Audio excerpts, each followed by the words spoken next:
Assalamualaikum warahmatullahi wabarakatuh. Kenalkan, nama saya Mulyadi, mahasiswa program studi manajemen PPJS 1 Universitas Siber Asia.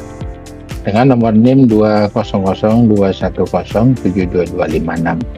Pada kesempatan ini izinkan saya mempresentasikan materi dengan judul Analisis Komprehensif Peluang dan Strategi Investasi di Era Digital.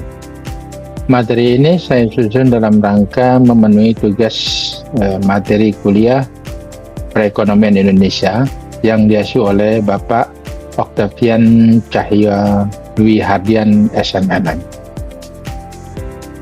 Mari kita selusuri bersama bagaimana transformasi digital telah membuka peluang investasi luar biasa di negeri tercinta ini. Judul presentasi saya kali ini yaitu membedah potensi emas panorama investasi teknologi Indonesia.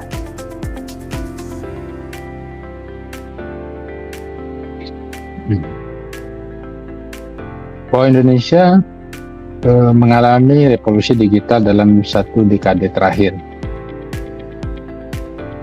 Teknologi kini hadir dalam berbagai aspek kehidupan, mulai dari transportasi, belanja online, hingga sektor keuangan.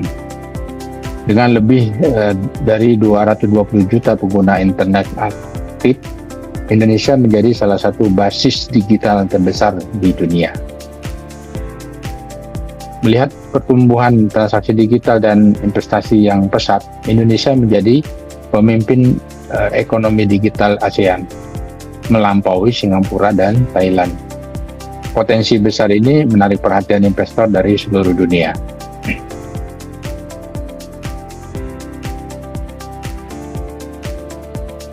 Dengan 280 juta penduduk yang mayoritas berada di usia aktif atau produktif, ditambah dengan program pemerataan akses internet seperti Palaparing, Indonesia menjadi pasar ideal bagi layanan digital.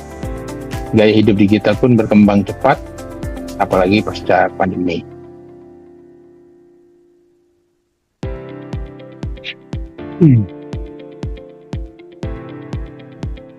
Struktur biaya operasional yang rendah dan tingkat ROI yang kompetitif membuat Indonesia menjadi destinasi menarik untuk investasi digital teknologi.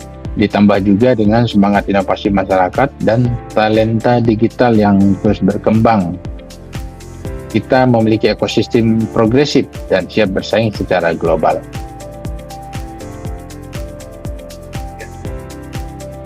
Lalu bagaimana dengan dukungan pemerintah seperti regulasi dan insentif? Ternyata pemerintah sangat mendorong akselerasi melalui program seperti 100 Smart City, Making Indonesia 4.0, dan sistem OSS RBA.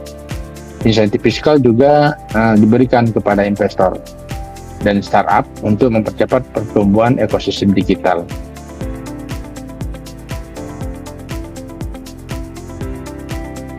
Infrastruktur dan talenta digital masa depan, bahwa dengan jaringan Palaparing,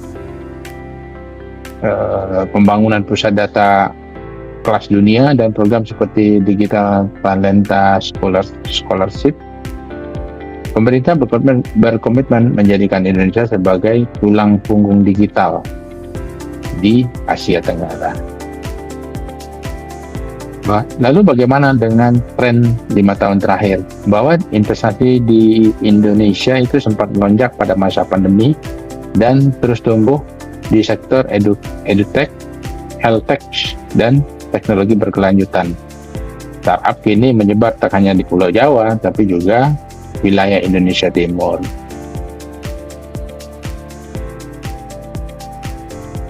Investor besar seperti SoftBank, Sequoia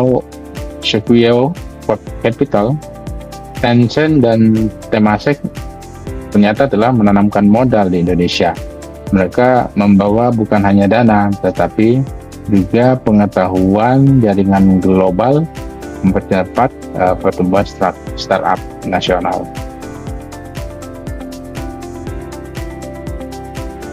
Investasi asing ini telah menciptakan ribuan lapangan kerja, bahkan peningkatan kualitas pelayanan publik serta sukses finansial bagi jutaan orang yang sebelumnya itu belum terlayani, dan akselerasi adopsi teknologi di berbagai sektor.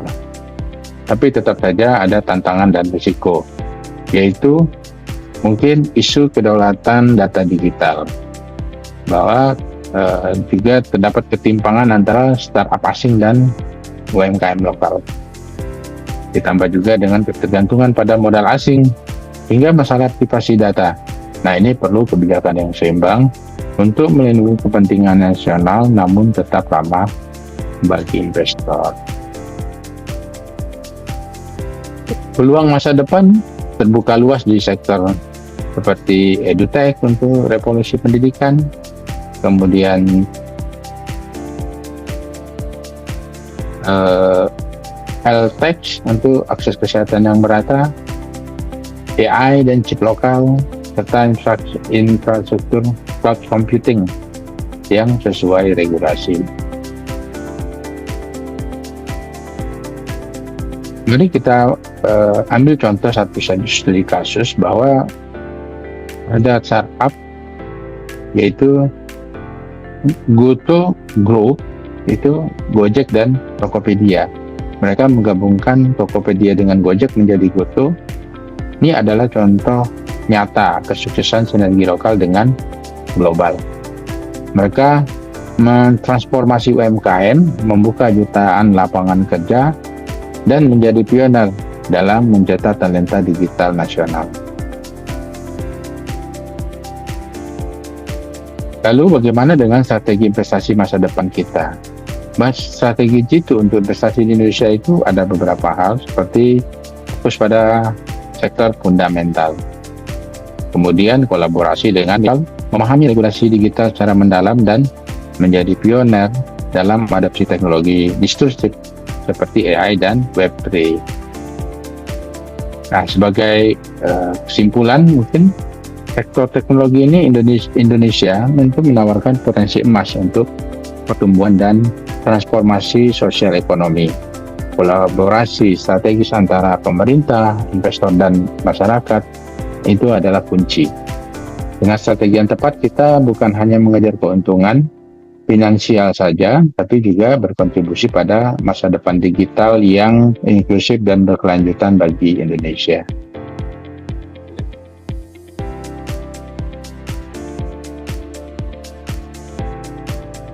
Nah, demikian presentasi saya. Terima kasih atas perhatian Bapak, Ibu, dan teman-teman semua.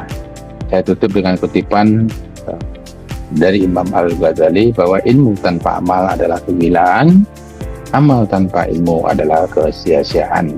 Saya Mulyadi, saya akhiri. Wassalamualaikum warahmatullahi wabarakatuh.